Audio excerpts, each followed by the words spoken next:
Camarades, le podcast. Premier podcast avec des débats et des discussions entre camarades de toute la gauche.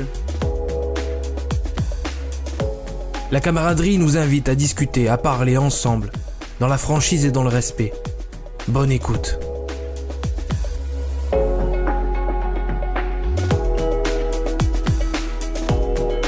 Camarades, épisode 17. Aujourd'hui, le plaisir d'avoir en ma compagnie 3 camarades qui ont déjà été présents. Donc il n'y aura pas aujourd'hui de questions rituelles sur la camaraderie. Très heureux d'avoir Charles engagé au Parti Socialiste. Bonjour Charles. Bonsoir. Tom engagé à Europe Écologie Les Verts, les écologistes. Bonjour Tom. Bonsoir. Bonsoir Tom. Et Oriane engagée à Génération S. Bonsoir Oriane. Bonsoir. Alors, on va faire de cet épisode un épisode spécial sur le handicap. On va prendre une grosse partie du podcast pour en parler. Très important qu'on en parle. Et en plus, j'avais soumis l'idée quand Tom est déjà venu la dernière fois dans l'épisode dans lequel il est intervenu. Je lui ai dit qu'il fallait qu'on le fasse. Donc on va le faire et on sera très certainement amené à faire un autre épisode sur ce sujet du handicap. Peut-être avec un invité. On verra, on va essayer de travailler ça. Alors vous savez, la première partie c'est toujours en lien avec l'actualité, mais je vais un petit peu bousculer les choses. Je vais vous demander à vous trois quel est le sujet d'actualité aujourd'hui qui vous tient particulièrement à cœur ou qui vous frustre ou qui vous inquiète. Et si on peut faire en fonction aussi de vos engagements particuliers, c'est-à-dire en lien peut-être avec le mouvement, le parti politique dans lequel vous êtes engagé, c'est encore mieux. Je prends l'exemple de Tom, les écologistes ont lancé ce week-end leur campagne pour les européennes. Voilà, c'est un exemple. On va commencer par Charles. Le sujet d'actualité qui me semble important en ce moment en tant que socialiste, en tant que sur la question sociale en France, je crois que c'est la crise de l'immobilier et la crise de l'accès bancaire, notamment avec des taux très élevés et avec un marché de l'immobilier qui, on le voit, s'effondre. Et avec tout un tas de Français et de Françaises qui ne peuvent plus accéder, que ce soit à la propriété ou que ce soit même à la location. Donc moi, mes inquiétudes aujourd'hui sur l'actualité, c'est la crise de l'immobilier tout particulièrement. Oriane ? Moi, le sujet d'actualité qui m'inquiète particulièrement, c'est les grandes manifestations de personnes d'extrême droite qu'il y a eu ces derniers jours. Je pense à Lyon où une centaine de militants d'extrême droite a défilé dans les rues en scandant des slogans racistes et identitaires. Et la même chose est survenue l'autre soir à Paris, place du Panthéon.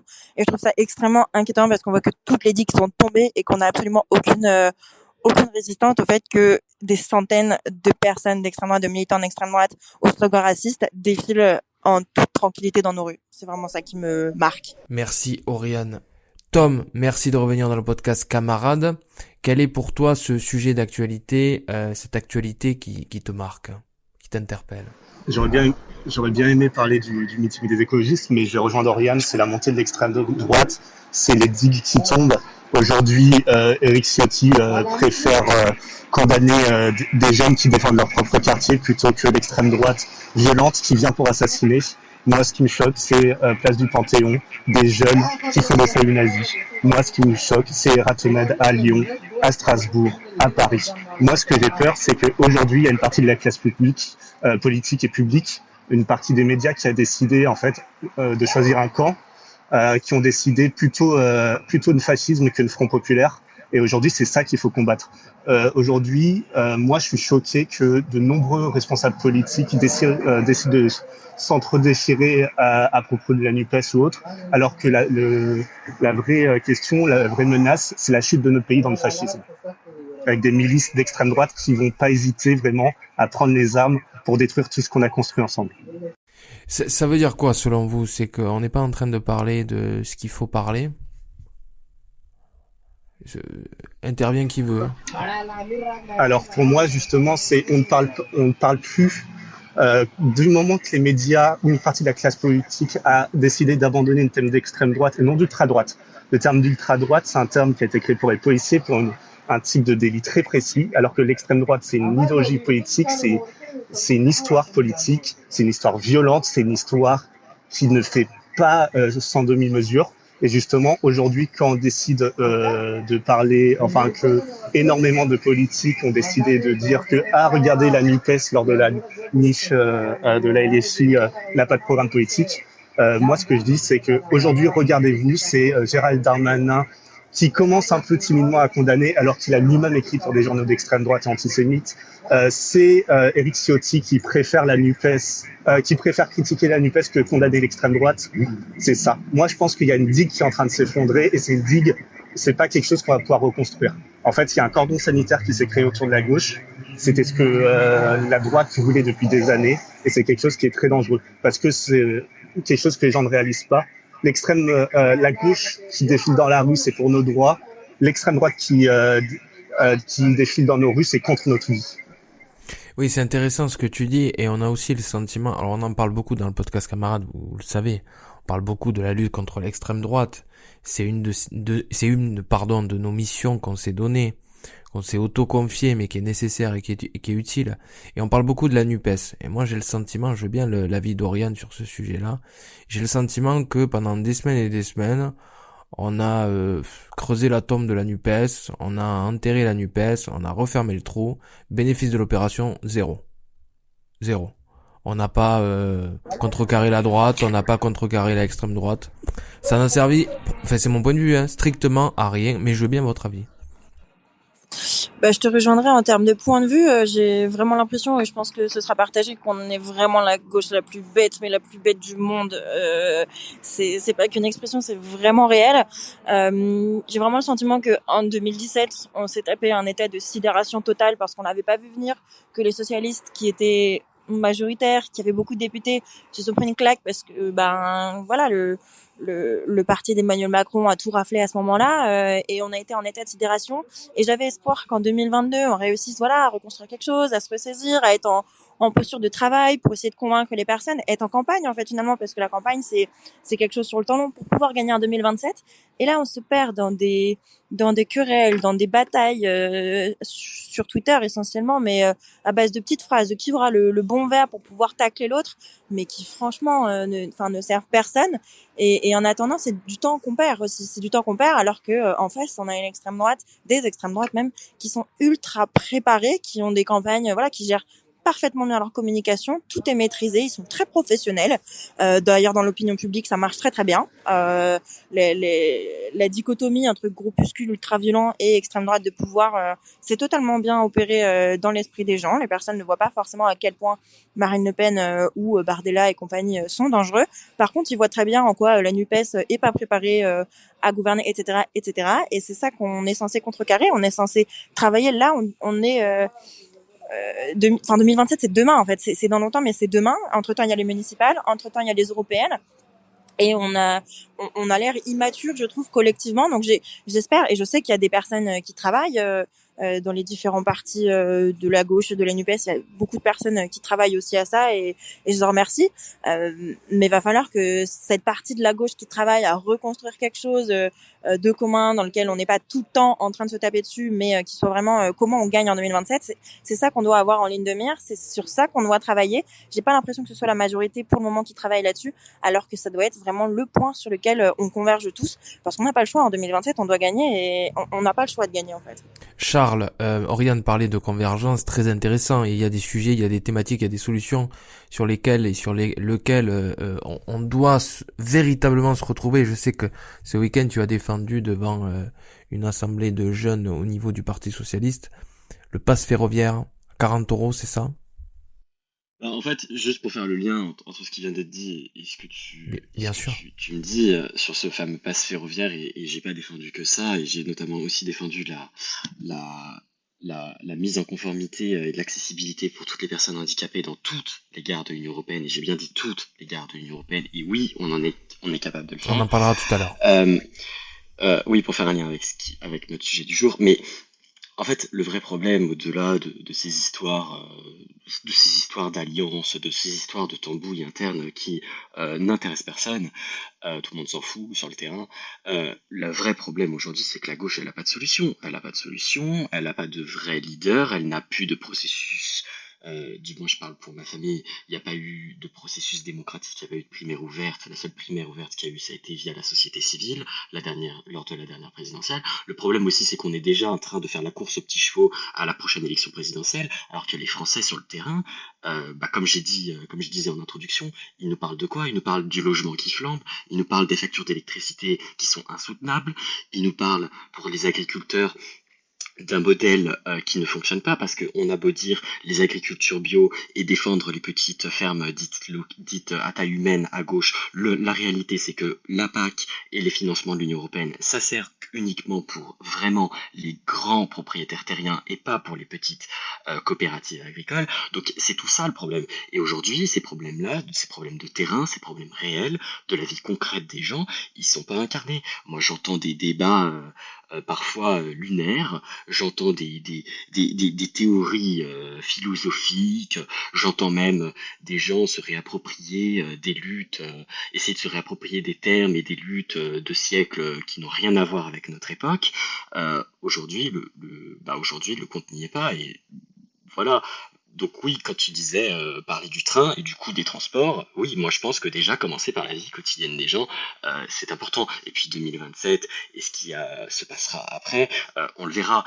Moi, la première chose qui m'inquiète, là, puisqu'on parle de l'extrême droite, c'est le Parlement européen. Moi, ce qui m'inquiète déjà, c'est d'abord les élections européennes. Moi, je prends les élections une à une. Je vais pas faire des plans sur la comète dans 500 ans. Et aujourd'hui, le vrai risque, c'est que la droite s'allie avec l'extrême droite pour la prochaine Commission européenne. Donc aujourd'hui, on a besoin d'une grande majorité progressiste au Parlement européen, et c'est ça qu'on doit porter, et porter tous les sujets de la vie concrète des gens. Parlons de ça parce que c'est très intéressant. Il y a eu énormément de critiques, justifiées ou pas, on va en parler, concernant le lancement de la campagne des européennes, des écologistes. Tom va répondre très certainement en suivant. Mais Charles, comment tu te positionnes par rapport aux critiques qui ont été faites? Alors, bon, je sais que ce n'est pas ta famille politique, mais tu peux avoir un avis. Comment on peut se positionner par rapport aux critiques qui ont été faites en disant ouais, les écolos ils parlent de certaines choses, le glyphosate, les pesticides, etc., alors qu'il y a la guerre, alors qu'il y a telle et telle chose, et qu'il faudrait parler de gros enjeux. En gros, en résumé, est-ce qu'il faut opposer les petits enjeux du quotidien et les gros enjeux nationaux et internationaux? Moi, je pense que l'un ne va pas sans l'autre. Ces deux enjeux vont ensemble. Sur les critiques que je vois passer sur le meeting des Verts, est-ce que le meeting est réussi et est-ce que c'était approprié ce qui s'est passé? Moi, je n'en sais rien, peut-être que non, et peut-être que le meeting est raté. Mais dans tous les cas, moi, ce qui me chagrine, c'est qu'au lieu de reprendre les propositions de Marie Toussaint et de sa liste écologiste, aujourd'hui, on est un train, et encore une fois, c'est symptomatique sur ce que la gauche est devenue, et sur pourquoi il y a presque plus de gauche en France. La gauche en France, ça représente à peine 25% aujourd'hui. Il faut quand même avoir les yeux ouverts. C'est symptomatique, c'est-à-dire qu'on est en train de commenter les happenings d'un côté, on est en train de commenter les tenues, on est en train de commenter les postures, on est dans le petit commentaire de la petite phrase, et personne ne s'est intéressé au fond de ses propositions. Moi, il y a quelque chose que j'ai trouvé assez intéressant dans sa proposition, c'est qu'à un moment donné, elle a parlé d'un veto social. Et ça, personne n'en a rappelé. Alors certains pourraient dire oui, cette proposition des écologistes peut davantage paralyser l'Union européenne, qui est déjà pas mal paralysée. Donc là-dessus, il y a un vrai débat peut-être à avoir entre nous. Tu peux nous expliquer ce que c'est? Les écoles. Dans le détail, c'est qu'elle propose qu'un pays puisse mettre un veto, mais mes camarades écologistes ici présents répondront mieux que moi. Je crois que c'est mettre un veto s'il n'y a pas de mesures sociales lors des prises de décision européennes, c'est-à-dire s'il n'y a pas un investissement de 10% sur le social, je crois que c'est ce chiffre-là qui a été donné, de pouvoir bloquer un texte afin de forcer, entre guillemets, l'Union européenne à enfin prendre des mesures sociales. Moi, je trouve que la proposition, personnellement, c'est pas ma tasse de thé, c'est pas ma tasse de thé, ça fait pas partie de notre programme et c'est pas ce que je défendrai durant cette campagne, mais je trouve au moins la proposition intéressante, parce que en effet, là je rejoins Marie Toussaint là-dessus, et je pense que là-dessus nous avons le même combat commun, c'est qu'en effet aujourd'hui l'Union européenne n'est pas sociale. Enfin, la politique sociale de l'Union européenne, aujourd'hui, quand je vois le budget social de l'Union européenne, parce qu'il y a un budget social européen, quand je vois la faiblesse de ce budget, il va falloir arrêter à un moment donné de se moquer des concitoyens européens, et il va falloir de vraies politiques sociales. Et donc ça c'est intéressant, mais plutôt que de parler de ça, ou plutôt que de parler du glyphosate, comme tu viens de le dire Baptiste, puisque je crois qu'elle est aussi revenue dans son meeting sur cet autre modèle agricole que nous devons porter, Au lieu de commenter là-dessus, non, ce matin, les seules réactions de la presse, c'était sur ce qui s'est passé en aparté, et c'était plus sur les intervenants ou sur qui même est venu, sur les invités du meeting, plutôt que sur la parole de la candidate. Donc là encore, moi ça m'interpelle. Voilà. C'est un petit peu censé, d'une certaine façon, nous dégoûter de la tenue que vont être les prochaines élections européennes. Tom? Alors, pour expliquer le veto social, en fait, c'est que si une décision du Parlement européen ou de la Commission européenne a un impact négatif sur les 10% les plus pauvres, ça devrait être bloqué. En fait, c'est un bouclier de protection sociale envers les plus précaires. Moi, je trouve que c'est très intéressant. Et je pourrais remettre en question le fait que si on est contre cette proposition, est-ce qu'on est vraiment une politique sociale? Parce que aujourd'hui, les questions industrielles européennes, les questions d'aide aux entreprises ont un effet néfaste sur les plus pauvres. Et ce serait normal que si on porte une liste écologiste et sociale pour une Europe qui protège les plus précaires, il est nécessaire. Après, sur la question du glyphosate, pour moi, c'est pas un petit sujet. C'est plusieurs dizaines de milliers de malades, plusieurs dizaines de milliers de morts chaque année. Et c'est quelque chose qui est nécessaire. Moi, je pense que la mort d'une personne, c'est pas un petit sujet. Il est nécessaire de parler de la guerre en Ukraine, de la guerre entre la Palestine et l'État israélien. C'est nécessaire. Mais aujourd'hui aussi, il faut avoir quelque chose de concret. Malheureusement, les élections européennes ont toujours été un peu utilisées en France comme un règlement de compte national. Quand on voit une PCF faire cette proposition catastrophique sur l'abolition de la prostitution, bien sûr, l'abolition de la prostitution, ça va vous faire gagner des voix, mais c'est pas en abolissant la prostitution qu'on va arrêter les agressions sexuelles et les prédateurs sexuels. Non. Donc aujourd'hui, moi, je pense que les écolos ont des propositions sur le glyphosate, sur le veto social, sur le droit au vivant, sur l'allocation autonomie jeunesse européenne, sur un développement du ferroviaire et du fret européen. Et pour retourner sur le meeting, parce que je vais en parler vite fait, mais c'est pour moi, il y a pas de sujet. Donc, oui, on peut estimer que certaines animations n'avaient pas leur place. Mais derrière, par exemple, je vais parler de l'histoire de la boutique-thérapie. Donc, c'est un groupe de jeunes familles ivoiriennes qui ont justement créé ce genre de mouvement et de thérapie après la guerre civile en Côte d'Ivoire, sur une question potentiellement de réappropriation du corps après les féminicides de masse, après les viols de guerre qu'il y a eu. Donc, c'est nécessaire aussi de parler de ce genre de sujet. Voilà. Après, ils ont de nombreuses personnes, camarades ou autres, ont décidé de s'en moquer. Moi, je trouve ça bien bas. Il y a eu l'intervention de Koenig que moi je déplore. J'ai aucune partage idéologique avec un ultralibéral qui décide de détruire l'État social et Providence. Donc voilà. Est-ce que c'était une mauvaise chose? Oui. Est-ce que la campagne de Jadot en 2019 avait bien commencé? Non plus. Et à la fin, on a vu comment ça a donné. Donc pour moi, il est nécessaire de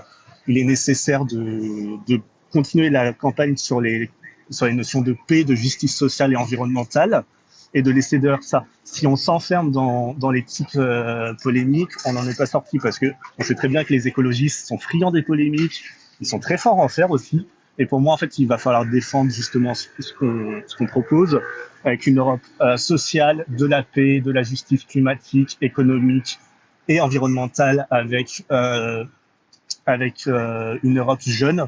Voilà. Donc pour moi, en fait, il faut passer outre, et il faudra vraiment convaincre les Françaises et les Français qu'on a une politique qui va changer la vie au quotidien, même si c'est au niveau européen.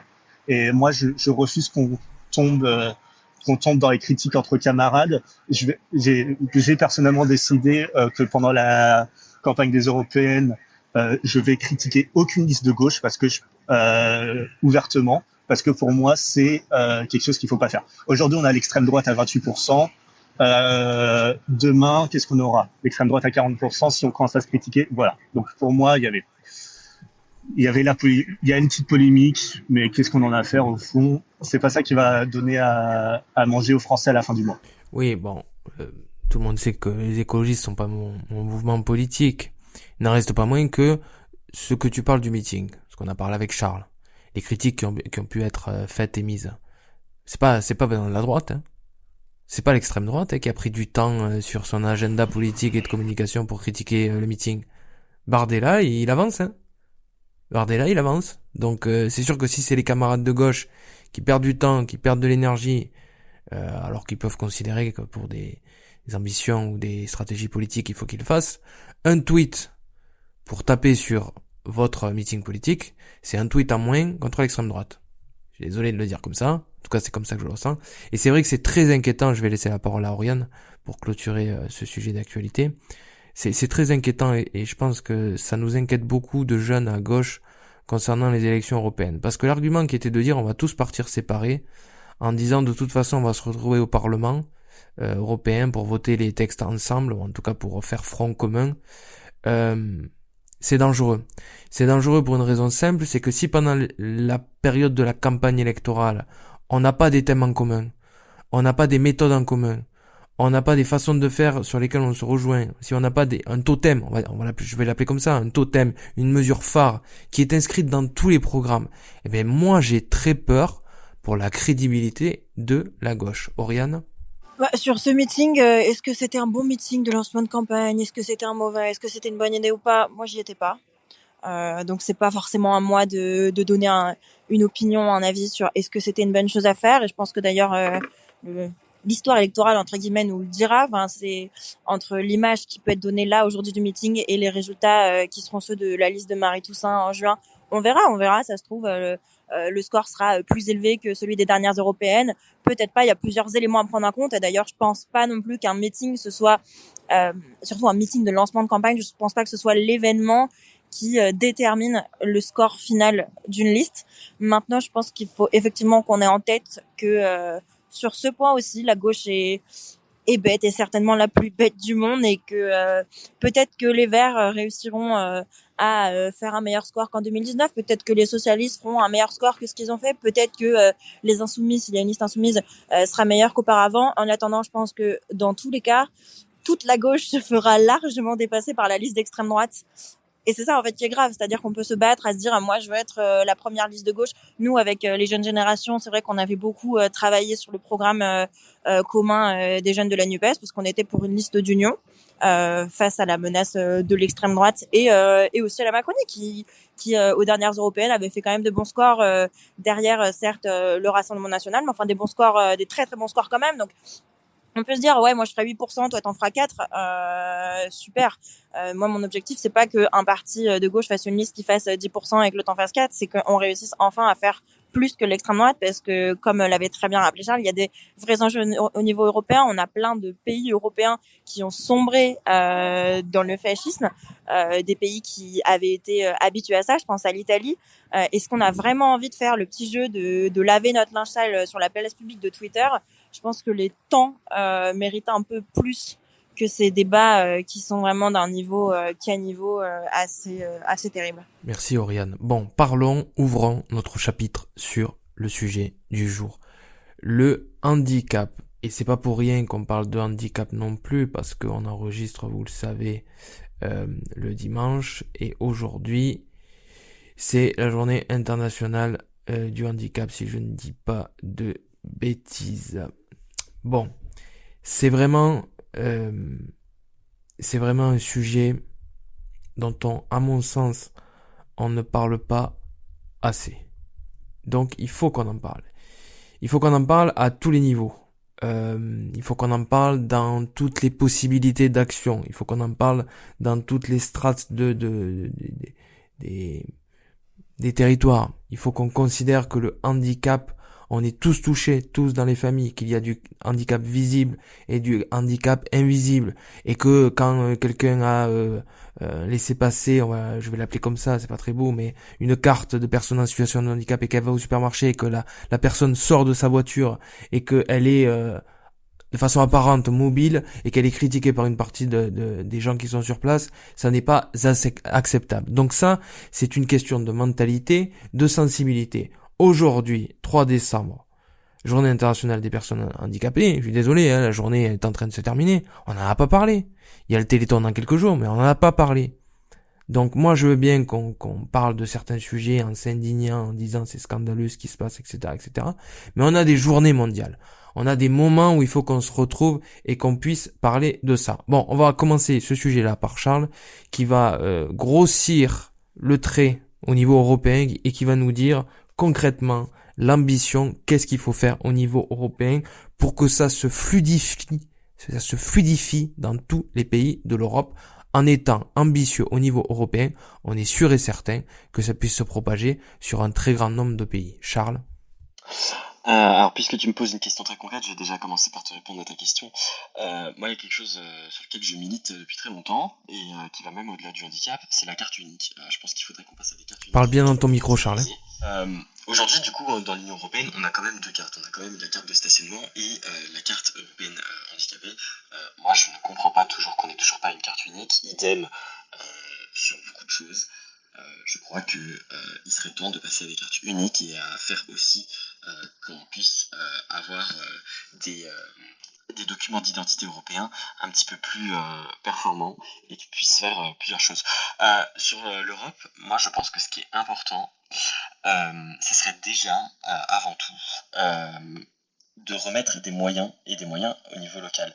Parce que aujourd'hui, on voit quand même des chiffres assez alarmants, des chiffres qui sont quand même graves. Juste pour donner une idée, on a quand même une personne handicapée sur 5 qui est victime de violence. On a quand même, dans notre Union européenne, on a quand même 1 sur 3 qui est en situation de pauvreté ou d'exclusion sociale. On a quand même 1 personne sur 2 qui est discriminée, et on a un sur 5 qui quitte l'école sans qualification. Quitte l'école sans qualification.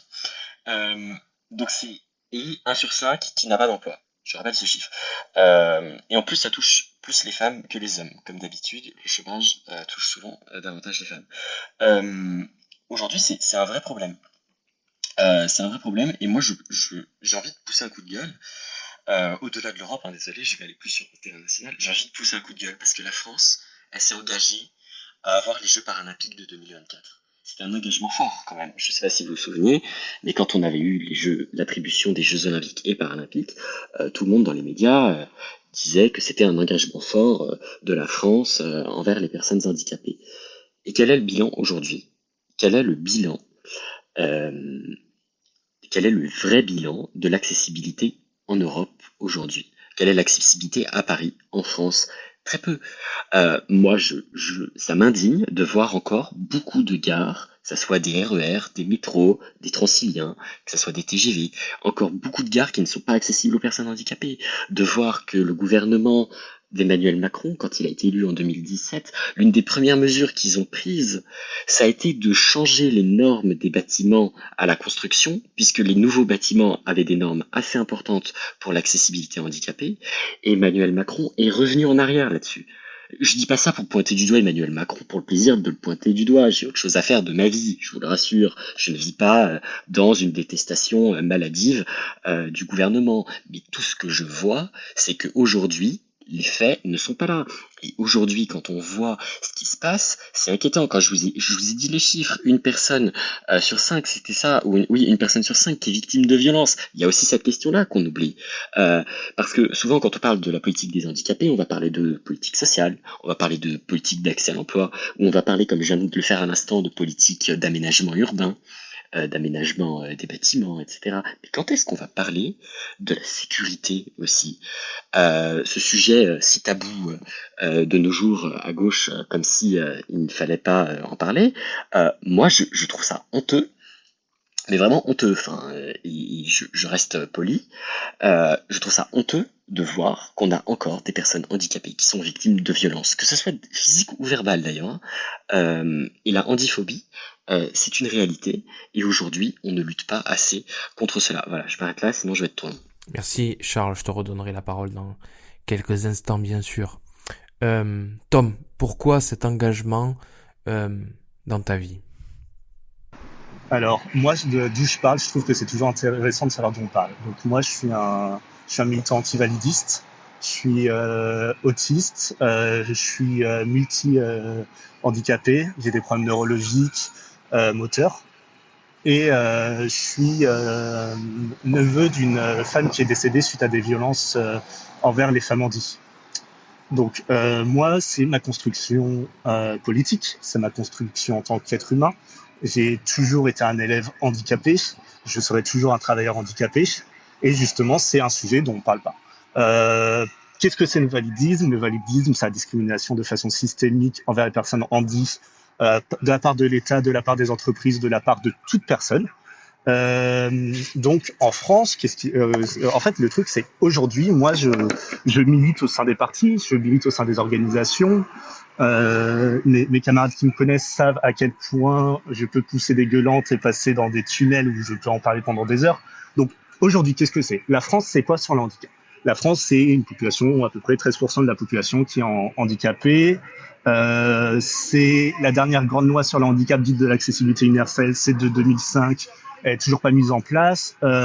Charles nous parlait du bâti neuf, du logis neuf et du bâti neuf qui est passé de 100% à 20% sous Macron en termes d'accessibilité. C'est le seul moment où on va parler de handicap, ça va être dans les Paralympiques et le Téléthon. Le Téléthon que je souhaite disparaître, mais ça je vais en parler plus tard. Donc aujourd'hui, en fait, la France est condamnée par l'ONU et par le Conseil de l'Europe pour une politique, je vais citer le rapport de l'ONU, ségrégationniste. En effet, les institutions enferment, les institutions heurtent, les institutions violentes. Parce que quand vous avez un élève dans le primaire, donc actuellement déjà dans le primaire, 25% des enfants handicapés n'y ont pas accès. Quand on passe au collège et au lycée, il y a quasiment 36% des élèves qui n'ont pas accès au collège. Et finalement, on se retrouve avec très très peu d'élèves handicapés dans le supérieur.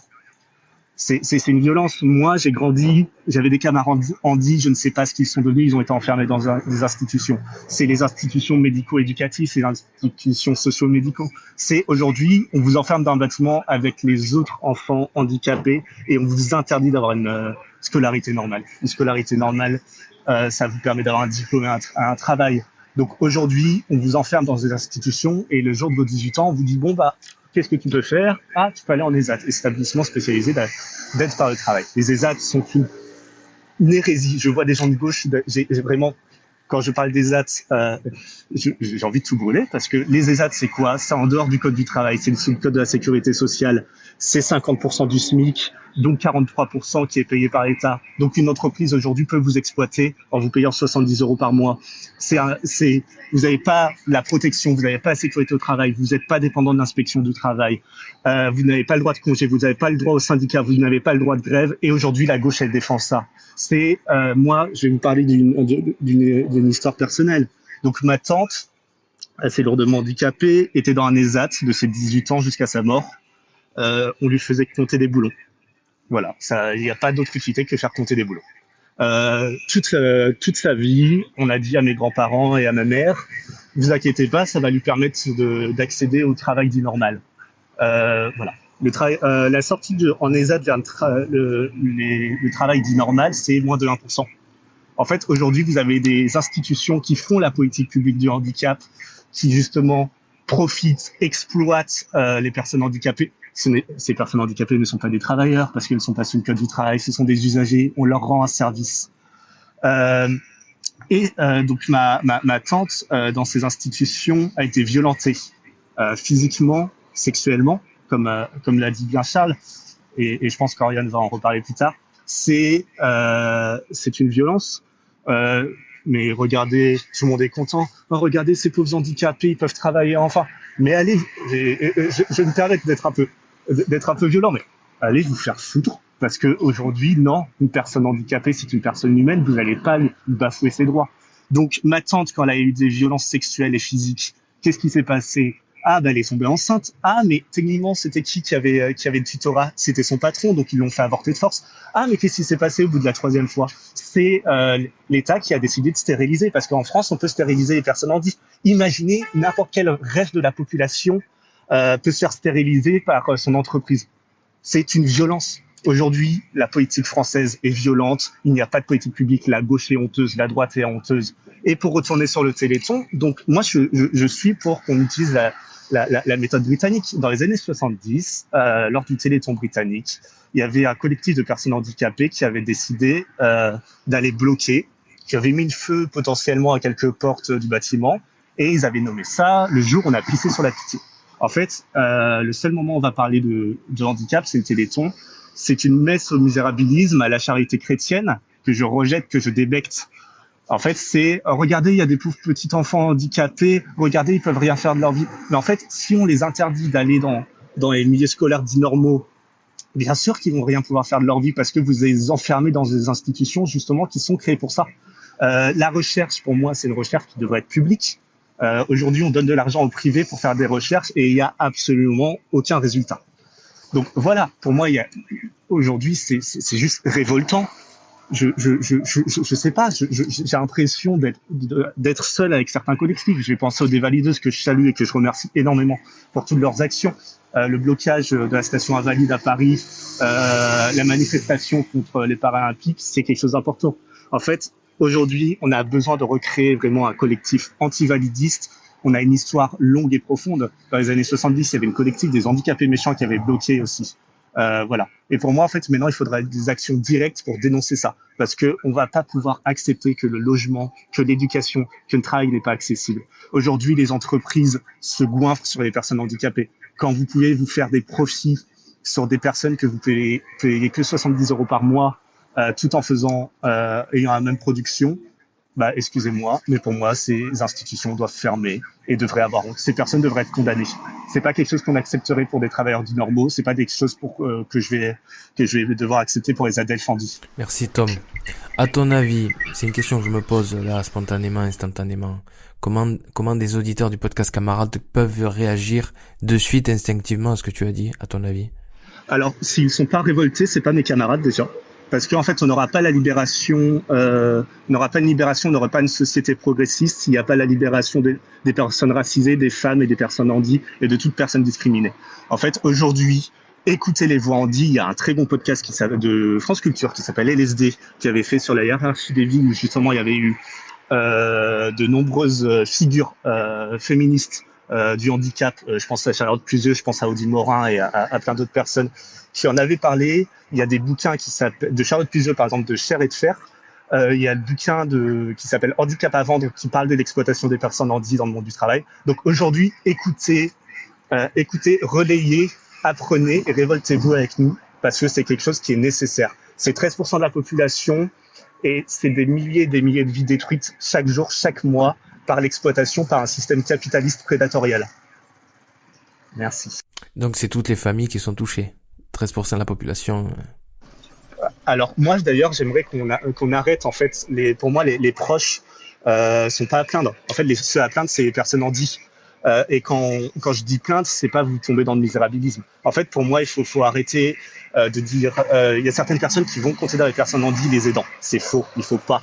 En fait est-ce que aujourd'hui on pense alors quand on parle de féminisme par exemple, est-ce que je suis féministe parce que j'ai une copine. Évidemment que non. Vous n'êtes pas anti-validiste parce que vous avez un frère, une cousine handie. Donc voilà, en fait, juste, entre guillemets, taisez-vous, supportez les voix handies, c'est ça qui est important. Aujourd'hui, il y a des collectifs qui se créent, qui vont se faire. Faites-leur des dons, accompagnez-leur pendant les actions, montrez que vous êtes des véritables alliés. Et là, justement, on pourra parler vraiment que la gauche est anti-validiste. Je te remercie, Tom, d'être là dans cet épisode particulier. Je vois que ça te tient particulièrement à cœur. J'ai aussi la faiblesse de penser à cet instant que on fait cet épisode pour parler de ce sujet-là. Mais s'il n'y a pas ce terrain d'expression, où est-ce qu'on peut le faire, ce travail d'expression, à ton avis? Alors, j'ai envie de te dire, même si, non mais c'est un peu en fait, moi, par exemple, au sein de mon parti, chez les écologistes, et je vais voir les élus. Par exemple, lundi, je vais voir David Béléard pendant quelques heures pour parler handicap à Paris. Dans les semaines qui arrivent, je vais potentiellement voir Yannick Jadot pour parler handicap. En fait, moi, je lâche pas les élus des amis et des camarades militants peuvent le confirmer, c'est dès que je vois une mesure qui peut être liée au handicap ou un amendement catastrophique sur le handicap, c'est souvent des amendements catastrophiques et pas souvent des amendements bien, j'envoie les SMS, j'appelle les élus directement. En fait, pour moi, il faut justement parler de ça au sein de son parti, laisser les personnes concernées en parler déjà, c'est ça qui est important. Donc moi j'en parle au sein de mon parti, j'ai porté des motions lors du congrès, donc la motion sur de faire ELV un parti antivalidiste a été la deuxième mieux votée. Maintenant on attend qu'elle soit mise en application, c'est toujours pas le cas. J'aide à coécrire les programmes sur le handicap à nombreuses échelles. Justement en fait c'est voilà, et aussi mettez en relation vos élus avec des collectifs antivalidistes. Parce qu'il y a des associations gestionnaires, donc par exemple l'association des Paralysés de France, qui est la plus grosse association gestionnaire, qui n'est pas par des personnes concernées. En fait, justement, les partis ont souvent le réflexe d'aller voir ce genre d'association, c'est pas le cas. Allez voir le CLÉ, donc c'est une collectif de lutte et d'émancipation des personnes handicapées. Allez voir les Dévalideuses. Allez voir les Mains Pailletées, qui est un collectif queer de femmes et minorités de genre sourdes. Il y a énormément. Donc il y a aussi le collectif de lutte des personnes autistes et autres, et aussi j'en parle pas assez souvent, mais grand soutien au collectif de lutte contre l'enfermement des enfermements psychophobes. On a énormément de fausses croyances sur toutes les questions psychiatriques. Donc justement, lisez des choses. Il y a malheureusement énormément de textes qui sont en anglais, mais il y a des collectifs, j'en fais partie, qui traduisent au jour le jour des articles. Donc voilà, vraiment suivez des personnes handi, ils vont mieux vous apprendre que la plupart des universitaires. Oriane? Bah, difficile de passer après ça. Non, c'est important de parler, enfin, de dire d'où on parle, effectivement. Moi, je suis une femme, une féministe, une personne valide, donc j'ai pas le même vécu. Moi, j'ai grandi en ayant la chance de ne pas avoir à me poser ces questions parce qu'on ne m'a jamais invité à me poser toutes ces questions. Moi, j'ai eu une scolarité facile, j'avais pas de problème pour pouvoir jouer dans la cour de récré, j'avais pas de problème pour suivre les cours parce que de toute façon voilà, tout m'était bien servi, et comme c'est pas un sujet, bah de toute façon on n'en parle pas à part jusqu'à ce qu'on essaye un peu de réfléchir à la situation. Je suis féministe, donc forcément je m'intéresse aux questions du handicap parce que je suis féministe tout simplement. Donc à partir du moment où je lutte pour l'émancipation des femmes, déjà je lutte pour l'émancipation de toutes les femmes, qu'elles soient blanches, racisées, hétérosexuelles, queer, valides, handi, précarisées, riches. Après c'est toujours important de rappeler d'où on vient, donc je fais le mieux que je peux, on va dire, pour justement essayer de déconstruire un petit peu tout ce que j'ai appris par mon conditionnement social. Mais peut-être pour compléter, je pense que c'est les petits points que je pourrais éventuellement ajouter à votre connaissance là-dessus, parce que c'est vrai que la semaine dernière, on avait le 25 novembre, donc qui est la journée pour l'élimination des violences à l'égard des femmes. On a un énorme angle mort dans les luttes féministes sur la question des femmes handicapées, qui sont effectivement beaucoup plus surexposées aux violences, que ce soit les violences physiques, psychiques, économiques, sociales, sexistes, sexuelles, tout type de violence. Pour donner une idée de chiffres, je crois que c'est 9 femmes autistes sur 10 qui ont été victimes de violences sexistes et sexuelles, c'est-à-dire tout le temps. Enfin, à partir du moment où on est à 9 sur 10, c'est toujours des chiffres qui sont sous-évalués. Et je me dis, à quel moment on se dit pas qu'il y a un problème dans le système, et à quel moment, quand on lutte pour les luttes féministes en fait et contre les violences sexistes et sexuelles, on va ne pas s'intéresser à la question spécifique des femmes handicapées et se dire on fait du féminisme pour tout le monde. C'est pas, on appelle ça féminisme universaliste, ça n'a rien d'universel, puisqu'en fait on défend le féminisme des femmes valides. Et donc on a toute une catégorie de femmes qui est surexposée à des violences, qui en plus est moins crue, parce que les personnes sont pas du tout conditionnées, formées à recevoir la parole. Même par exemple une personne non moralisante, par exemple, et notamment on parlait la dernière fois des enfants victimes de violences. Aujourd'hui, on sait pas repérer les enfants autistes, par exemple, victimes de violences, parce qu'ils vont pas forcément tous parler de la même manière qu'un enfant perçu valide. Donc on a des énormes progrès à faire à ce niveau-là.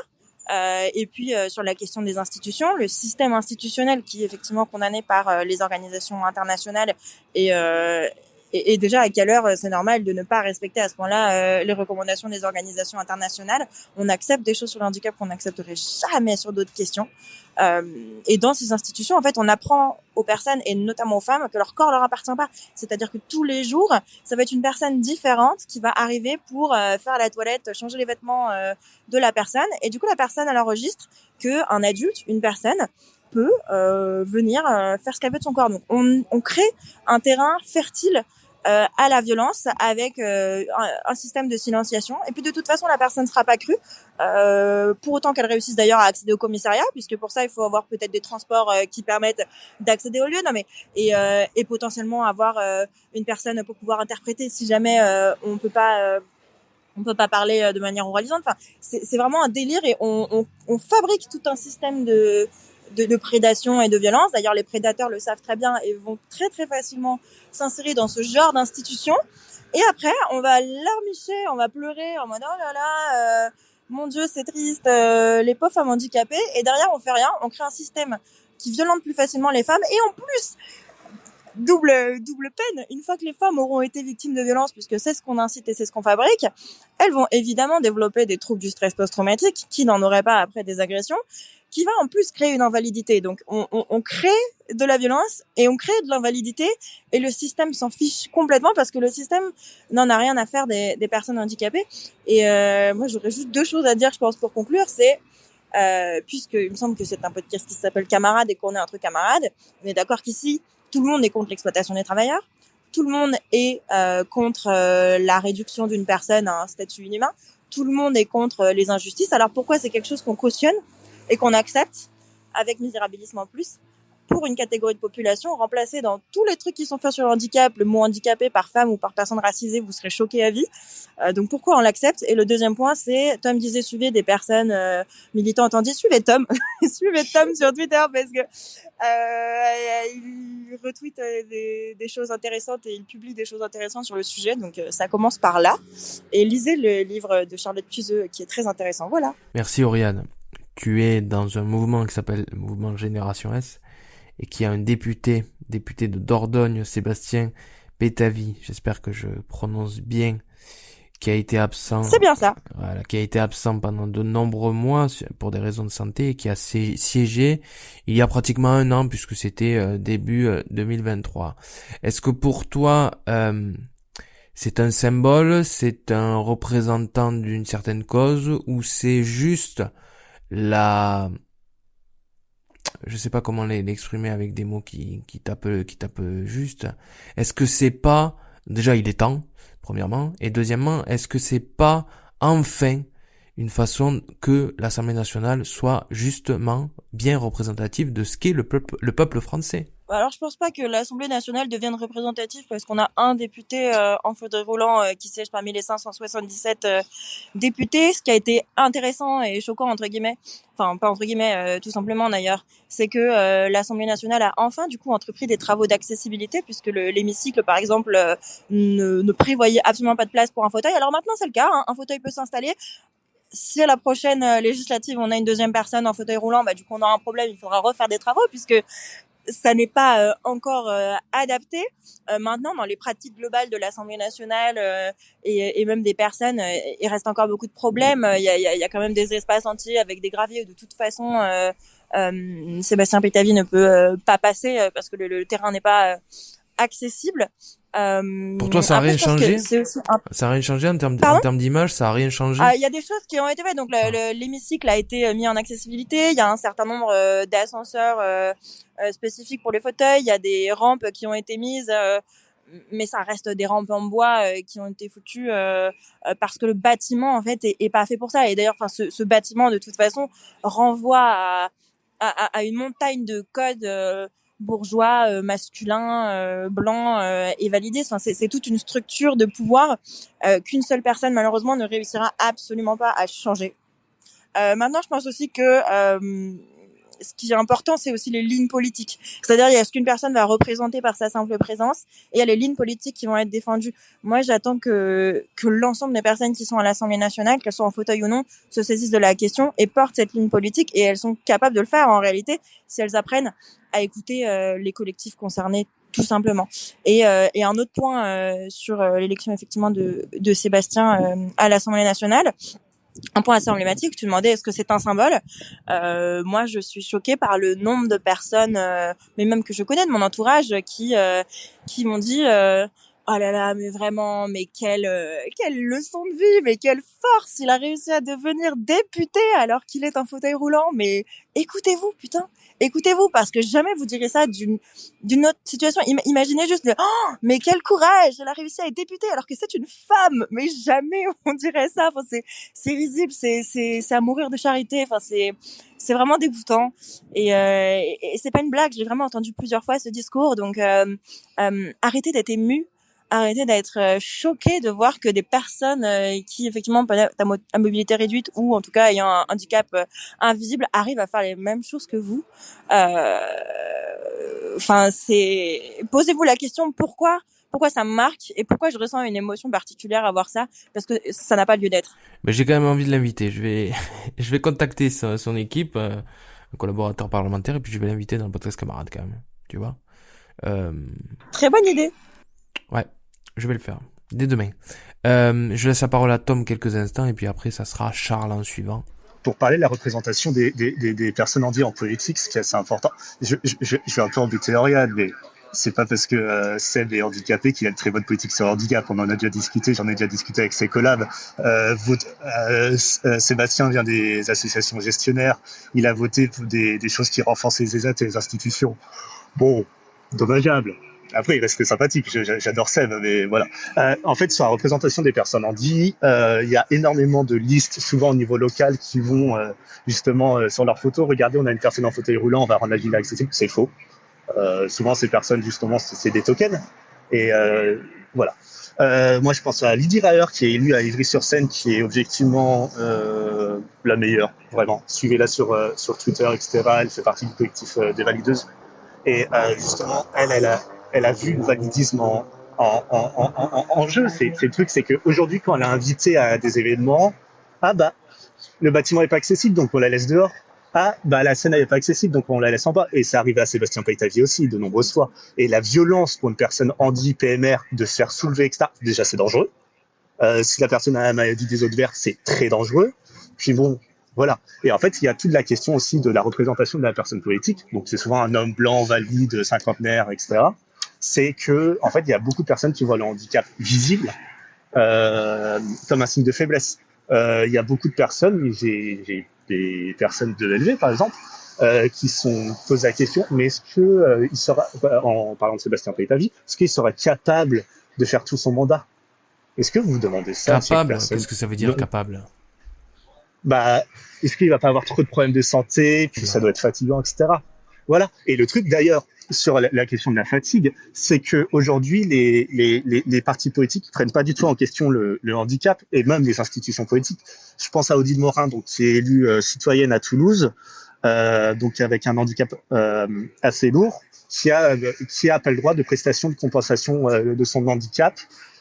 Sur son mandat. En fait, on estime que vu que beaucoup d'institutions estimaient pas qu'une personne handicapée lourde pouvait être élue, en fait, vous pouvez pas avoir des gens de parole en plus quand une personne bègue. Vous allez pas avoir. Parfois, il y a de la difficulté à faire venir ces aides à la mairie. Et de toute façon, c'est l'élu qui paye par eux-mêmes de sa poche ces aides.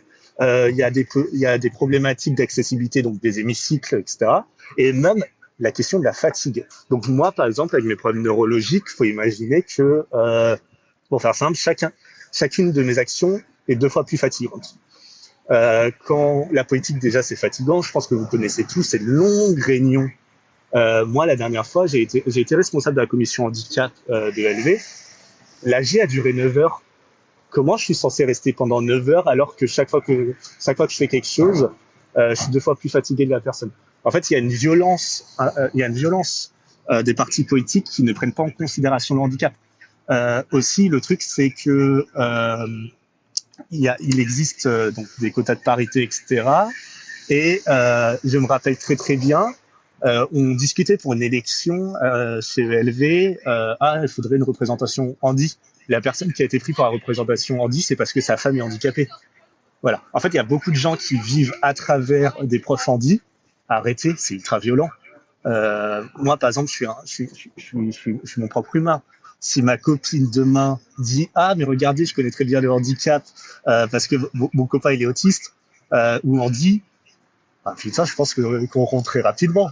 Et le truc aussi, je vais penser à une personne qui est très très bien, qui s'appelle Audrey Enoch, qui est la première adjointe à la ville de Lyon aux finances. Oui, parce que incroyable mais vrai, mais une femme en fauteuil peut être adjointe à autre chose que handicap, et c'est très bien. Et c'est nécessaire parce que en fait, c'est pas parce que, encore une fois, c'est pas parce que vous êtes handi que vous êtes spécialiste du sujet. Le truc, c'est que je pense au patron de la droite lyonnaise qui l'avait traité de cul-de-jatte. Imaginez la violence que c'est. La violence qu'on vous renvoie déjà tous les jours à votre handicap, puis cette insulte venue d'un autre siècle. Mais ça n'avait pas choqué la droite parce que vous savez, finalement, une femme handi, c'est pas vraiment un être humain, je pense, pour la droite. Et sinon, le truc, c'est quand le maire de Lyon, Grégory Doucet, avait pris son congé paternité, donc Audrey Enoch était devenue temporairement maire de Lyon. D'ailleurs, première femme maire de Lyon, on dit, c'est incroyable. Bah, en fait, le bureau du maire n'était pas accessible. En fait, déjà, le conseil municipal n'était pas accessible du tout. C'est que vu qu'on n'a pas pensé qu'une personne handi peut être élue, rien n'est fait pour elle. Et en fait, on va mettre des bâtons dans les roues sur l'implication des personnes handi dans la vie de la cité. Souvent, en plus, quand on prépare des programmes, on a souvent, par exemple, on a un groupe qui gère les questions de discrimination. Moi, je trouve que le groupe qui gère les questions de discrimination, ça limite un peu parce qu'en fait, si on n'est pas en discussion avec les politiques économiques, si on n'est pas en discussion avec l'urbanisme, etc. directement, on va jamais penser à un urbanisme antivalidiste, à un urbanisme fait pour les femmes, parce que c'est juste un pensée d'après. En fait, le handicap, c'est le pensée d'après, alors que ça devait être voilà. Et d'ailleurs, dernier truc, si quelqu'un reparle d'inclusion, vraiment, en fait, inclure, déjà, pour moi, c'est vraiment, vous me faites un geste charitable en m'incluant. Non. En fait, inclure, c'est déjà vous accepter qu'on est exclu de la société. C'est le fait. Donc, aujourd'hui, vous devez juste accepter la loi, accepter que les entreprises aient 6% de travailleurs handicapés. C'est pas le cas. Il y a seulement 22% de ces entreprises. Regardez les chiffres d'ARES, c'est catastrophique. Accepter aussi que tout lieu public doit être accessible. C'est pas le cas. Je l'ai bien vu. Donc là, actuellement, je suis à Saint-Malo. Je confirme que la mairie n'est pas du tout accessible. Donc voilà. Donc aujourd'hui, arrêtez le misérabilisme. Arrêtez de vouloir faire chialer dans les chaumières en foutant une personne handi sur votre liste. Il faut vraiment que cette personne, vous l'incluez, que vous la mettez dans l'équipe et que vous ne lui demandez pas juste de parler de handicap. Les personnes peuvent parler autre chose de leurs conditions. Donc voilà. Donc moi j'espère que lors des prochaines élections municipales, etc., lors des prochaines élections départementales, régionales, présidentielles, législatives, il y aurait beaucoup plus de représentants handi et qu'on arrête d'en faire des leçons de vie. Voilà. Merci Tom. Merci d'être là et d'avoir impulsé d'une certaine façon cet épisode spécial particulier sur le handicap. Même si je suis ton propos, il faudrait mettre et parler du handicap en permanence et pas faire ce que je fais aujourd'hui, c'est-à-dire faire un épisode spécial sur le handicap en faisant la lumière dessus. Mais au moins t'en parles parce que j'attends toujours de voir les partis prendre position parce que actuellement le seul parti que j'ai vu prendre position à 18h59 c'était Volt. Donc bon, elle est bien belle la politique française. Ouais, c'est léger quoi, c'est l'edge. Alors en tant qu'humaniste et en tant que personne de gauche, on peut être amené à se poser la question par rapport à ce que tu dis qui est très intéressant. Est-ce qu'on voit les personnes porteuses de handicap en situation de handicap comme des totems, comme des poids à porter? Est-ce que je peux t'arrêter 2 secondes? Porteuse de handicap, c'est très très violent. Moi, mon handicap, c'est pas quelque chose que je porte, que je subis, c'est partie de moi. Alors comment il faut dire? Je tiens à dire que personne handicapée, je suis une personne. Moi, j'aime pas handicapé. Si oui, mais t'es pas concerné en fait. Oui, mais ça tu sais pas. Mais voilà. Non. Mais handicapé, j'aime pas. En situation de handicap, je préfère. Tu vois, c'est plus respect. Handicapé, ça a été trop sorti. Alors peut-être que selon ce que tu dis, il y a une connotation et il y a une réflexion qui est intelligente et positive. Hein. Je remets pas ça en cause. Mais handicapé, tu vois, ça fait vraiment les handicapés. Tu vois. Moi, je trouve ça violent de dire les handicapés. Mais je suis handicapé, tu diras jamais ça. Enfin, quand on parle de féminisme, d'antiracisme, etc., on écoute les concernés. Pourquoi tu m'écoutes pas sur ça? Bon, je vais arrêter de t'embêter sur Bon, je ça. t'écoute. Mais Non, moi, je t'entends. Bon, non, mais le truc, voilà. Pardon. mon propos, c'était de dire... En plus, c'était un beau propos. C'était de dire que quand on est de gauche et humaniste, on a la possibilité de voir la différence comme une faiblesse, ou comme une tare, ou comme une responsabilité, alors que... Moi, j'ai la faiblesse de penser, en tout cas c'est personnel, et c'est ce qu'on essaie de faire dans le podcast camarade, que la diversité, que les personnes qui sont différentes, qui ont des particularités, qui ont des spécificités, plutôt que de le voir des fois même comme des handicaps, mais le voir comme une richesse qui peut nous apprendre quelque chose, eh ben je pense que quand on est humaniste et de gauche, il faut qu'on ait ces capacités, cette intuition, cette sensibilité pour voir les personnes différentes autrement. Et je termine sur ça et je laisse la parole à Charles pour conclure. J'étais au supermarché il y a quelques jours et j'ai vu un livre, alors je sais plus dans quel rayon c'était, développement personnel ou quoi que ce soit, mais bon, peu importe, c'est pas le sujet. Un livre quand même mis bien en évidence où il y avait, mais bon, peut-être que Tom, ça va te faire réagir, ce livre avec la couverture qui disait « Je signe avec mon enfant ». Alors signer, c'est la langue des signes avec certaines personnes. Et je feuillette un petit peu ce livre et je me rends compte qu'en fait c'est un papa qui signe avec son enfant, mais l'enfant n'a pas forcément lui le besoin de signer, mais que le fait de signer c'est une façon de se rapprocher, de rentrer en connexion, en interaction, en communication avec des personnes qui eux pratiquent le signe. Et ça je trouve ça hyper intéressant dans les changements de mentalité et de comportement et dans une société tout entière. C'est de considérer l'autre comme une richesse, une différence qui peut nous amener à changer, à évoluer, à découvrir de nouveaux horizons sur soi et sur les autres. Voilà, Tom, si tu veux réagir sur ça en quelques secondes, et après je laisse la parole à Charles. Mais Non, mon propos était joli, hein. Oui, bah, je le partage pas beaucoup parce que, bon, sinon je vais parler pendant 30 minutes. Mais oui, la langue des signes, c'est très important. Apprenez-la. Il y a pas mal d'écoles qui commencent à l'enseigner. C'est une très jolie culture. Il y a toute une culture malentendante et sourde en France qui est très intéressante. Voilà. Charles pour conclure. Merci Tom. Charles pour conclure. Sur l'apprentissage de la langue des signes, je rejoins totalement. Moi, je milite pour que ça soit appris dans toutes les écoles de toute l'Union européenne. Je voulais juste revenir sur une petite chose qui a été dite sur la politique avant de faire une conclusion sur l'universalisme. Sur l'histoire politique, il y a quand même quelque chose dont on parle pas parce qu'en effet, il ne suffit pas de mettre des personnes handicapées quelque part et de se cacher derrière en disant regardez, on a un élu ou on a un ministre, et je pense notamment au fameux ministre des Finances allemand sous Angela Merkel qui était une personne handicapée, et c'était un petit peu la caution de la politique pourtant pas très belle de Madame Merkel. Donc tout ça pour dire que ça ne suffit pas. Non, sur le sujet politique, moi je veux dire quelque chose. Je veux dire quand même quelque chose, et c'est un chiffre qui sort d'un document de la Commission européenne. Hein, c'est pas moi qui l'ai inventé ce chiffre. Hein. Il y a quand même plus de 800 000 citoyens dans l'Union européenne qui, à cause de réglementations nationales, sont privés de droit de participer aux élections. Donc à l'approche des élections européennes qui arrivent, dans le débat national, au-delà des propositions qui seront faites, moi je pense que déjà se poser la question du droit de vote et de vraiment avoir le droit de vote pour tout le monde devrait nous interroger, et on a des progrès à faire parce que 800 000 personnes qui ne peuvent pas voter à l'échelle d'un continent, alors certes on est plus de 500 millions, mais moi je trouve que c'est honteux et ça me révolte, et tout ça pour dire quelque chose, et je pense que là-dessus on est tous d'accord parce que j'entendais Oriane et Tom qui disaient que en effet on peut pas être de gauche, on peut pas être camarade si en fait on n'est pas contre l'handiphobie, si on n'est pas vraiment mobilisé sur ce sujet. Et je suis désolé, je sais que ça fait un peu vieux jeu ce que je vais dire, mais de là où je viens, c'est un petit peu une terre de Léon Blum, donc on chérit Léon Blum de manière très forte par ici. Il y a cette citation que j'aime beaucoup et qui explique l'universalité de nos combats, et c'est une citation de Blum.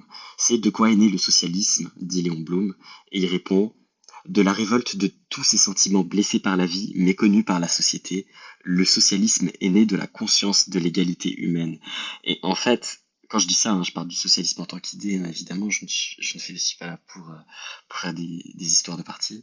Mais en effet, je crois que le cœur de la gauche, philosophiquement, c'est la conscience de l'égalité humaine. Et vraiment, je veux le dire parce que nous sommes universels à gauche. Et je crois que c'est important de le redire, et je veux vraiment le dire sous forme de conclusion, du moins pour ce que moi je dis de ce podcast.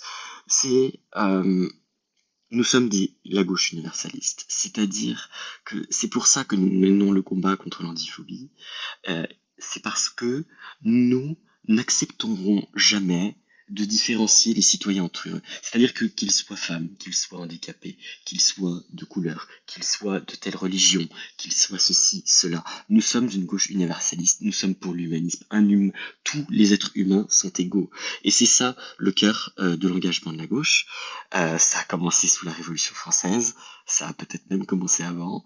Je voulais vraiment citer cette citation de Bloom, parce que je crois que dans des temps troublés, et pour faire le lien un petit peu avec ce qu'on disait en introduction et sur la montée du fascisme, dans des temps troublés, parfois revenir à nos valeurs fondamentales, à ce qui fonde notre société, c'est important. Et sur l'universalisme, je crois que c'est un combat qu'on doit mener, je crois que c'est quelque chose qui est dans nos cœurs, qui est important, et il faut pas avoir peur de le redire.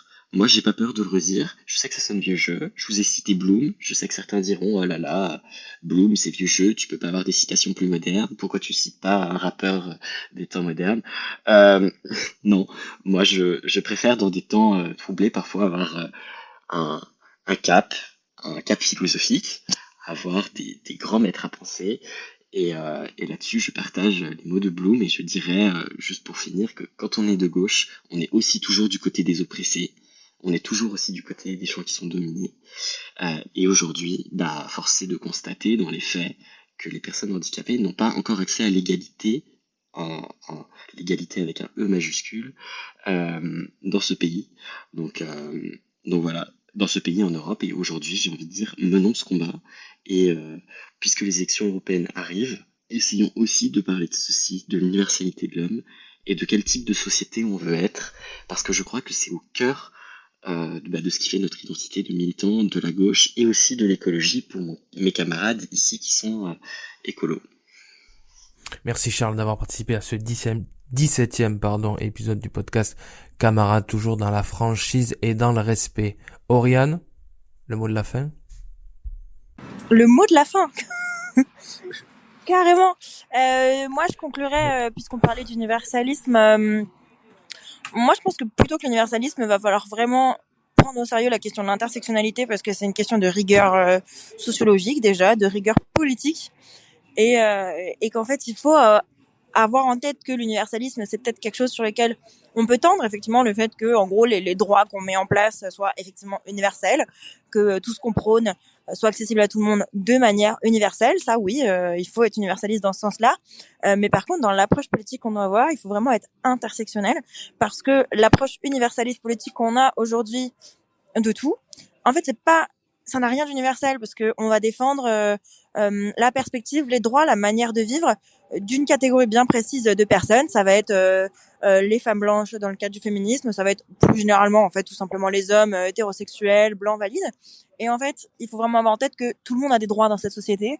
Il n'y a pas d'humain qui est censé être moins de valeur qu'un autre. Et c'est en ça que je trouve que l'universalisme, pour le coup, est un peu vieux jeu, parce que c'est vers là qu'on doit tendre, évidemment, mais en fait, on n'y est tellement pas qu'on est obligé d'avoir cette rigueur politique et sociologique de l'intersectionnalité, qui est de prendre en considération tous les besoins et toutes les difficultés que vont avoir les personnes en fonction d'où elles sont nées, de qui elles sont, de leur genre, de leur validité ou non. Et en fonction de tout ça, on agit, on met en œuvre des politiques qui sont adaptées aux différents publics. Et là, on aura vraiment un système de droit universel auquel tout le monde aura accès. Mais c'est vraiment pas le cas aujourd'hui. Donc, sortons de cette vision sacro-centrée de l'universalisme, parce qu'on n'y est tellement pas que pour le moment, ça n'a aucun sens de parler de ça, à mon sens.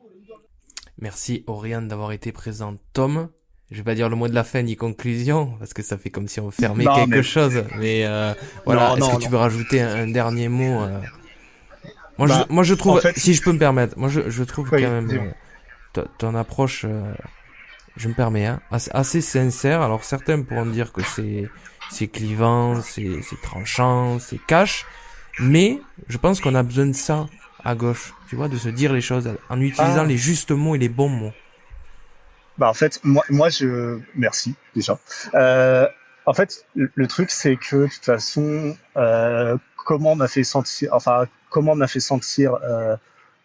quand j'étais élève, et encore maintenant sur mon handicap. De toute façon, on a dès le début estimé que mon existence est clivante, que l'existence de ma tante, que vraiment je porte ce combat pour elle avant tout, était radicale.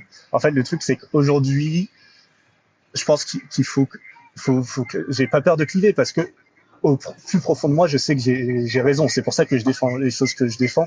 C'est que pour moi, la radicalité, elle est nécessaire. En fait, c'est par la lutte que l'émancipation va arriver. Charles, tu disais camarade écologique. Je suis de gauche avant d'être écolo. Je suis pour la libération de l'humain par l'humain. Et je pense qu'il va être nécessaire aujourd'hui que la gauche et les écologistes potentiellement doivent lutter pour lutter avec nous, parce que de toute façon, j'ai une petite, il y avait une citation d'un très très bon film qui est disponible gratuitement sur YouTube, qui s'appelle Crip Camp, qui est aussi disponible sur Netflix. C'est si vous niez notre existence, vous allez devoir attendre une résistance. En fait, aujourd'hui, on est dans des collectifs de lutte pour une libération. Et justement, pour moi, ça va être une libération intersectionnelle, parce que je pourrais pas lutter de combat sans mes camarades féministes, mes camarades racisés, tout type de camarades qui ont pour être discrimination, parce que ils connaissent mes combats, ils connaissent nos combats, on connaît un peu leurs combats, et aujourd'hui, en fait, on doit être ensemble pour lutter contre la montée du fascisme et de l'indécision de la part de la Macronie. Merci encore beaucoup de m'avoir invité pour parler de ça, et espérons en discuter bientôt. Voilà. Merci Tom d'avoir d'une certaine façon impulsé cet épisode, puisqu'on en avait déjà parlé dans un épisode précédent. Et ce que je peux proposer pour donner suite, pour donner invitation à l'avenir, c'est que on en parle, on en reparle à l'occasion des élections européennes qui vont vite arriver, et qu'on analyse, qu'on essaie de passer au crible un petit peu les programmes, les solutions proposées, les possibilités en termes programmatiques et d'actions à mener. Et je pense que ça sera très intéressant, parce qu'on se rendra compte qu'à gauche, de toute façon, ce sont des sujets sur lesquels nous sommes attendus et sur lesquels nous devons trouver des réponses. Merci à vous trois. Camarades, le podcast. Premier podcast avec des débats et des discussions entre camarades de toute la gauche.